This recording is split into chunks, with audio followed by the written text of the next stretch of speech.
You'll never love me like you love JT back in '03. Up on MTV on a stage wearing shoes made of diamonds. Song Joong Ki terharu di pemutaran film Bogota City of the Lost, tapi kenapa film ini dinilai gagal? Aktor kenamaan Korea Selatan, Song Joong Ki, tidak mampu menahan air matanya saat berbicara tentang rendahnya jumlah penonton bioskop saat ini. Momen emosional tersebut terjadi saat ia menghadiri pemutaran film terbarunya, Bogota City of the Lost, sebuah karya ambisius yang justru menuai banyak kritik. Namun, di balik air matanya, terselip kenyataan pahit bahwa film ini belum mampu memenuhi ekspektasi tinggi para pembuatnya. Anggaran fantastis, pencapaian penonton mengecewakan. Bogota City of the Lost adalah salah satu film Korea termahal yang pernah dibuat, dengan anggaran mencapai 12,5 miliar won atau setara dengan 140 miliar rupiah. Namun hasil di box office jauh dari harapan. Hingga tanggal 7 Januari 2025, film ini hanya mampu menarik 336.349.000 penonton. Sementara target Impas membutuhkan minimal 3 juta penonton. Bahkan,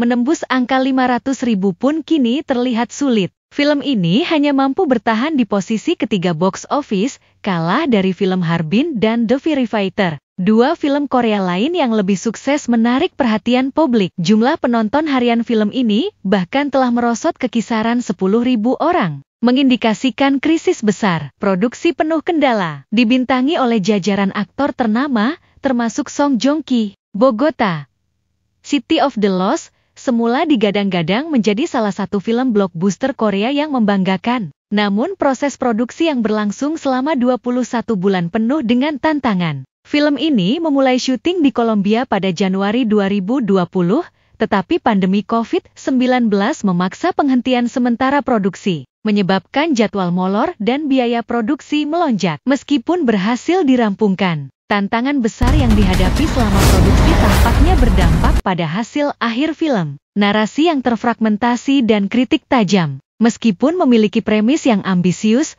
Bogota City of the Lost gagal mengeksekusi cerita dengan baik. Narasi yang dinilai terfragmentasi dan kesimpulan yang tidak memuaskan menjadi sorotan utama para kritikus dan penonton. Alur cerita yang tersendat-sendat membuat film ini terasa membingungkan. Karakter-karakter yang ditampilkan juga dianggap datar, tanpa perkembangan emosional yang berarti. Latar belakang Amerika Selatan, yang seharusnya menjadi elemen kuat film ini, justru tidak dimanfaatkan secara maksimal. Beberapa adegan aksi di jalanan Kolombia memang menarik, tetapi tidak cukup untuk menutupi kekosongan substansi cerita. Harapan dan pelajaran dari kegagalan. Meski menjadi salah satu proyek besar dalam karir Song Joong Ki, kegagalan Bogota City of the Lost menjadi pelajaran berharga bagi industri film Korea Selatan. Ambisi besar harus diimbangi dengan naskah yang solid dan eksekusi yang matang. Tidak sedikit penggemar yang berharap Song Joong Ki tetap semangat dan belajar dari pengalaman ini. Sebagai aktor dengan segudang prestasi, publik yakin dia akan kembali dengan proyek baru yang lebih kuat. Sementara itu, film ini menjadi pengingat bahwa kesuksesan tidak hanya bergantung pada anggaran besar dan deretan bintang, tetapi juga pada kemampuan menyampaikan cerita yang relevan, emosional, dan memikat hati penonton.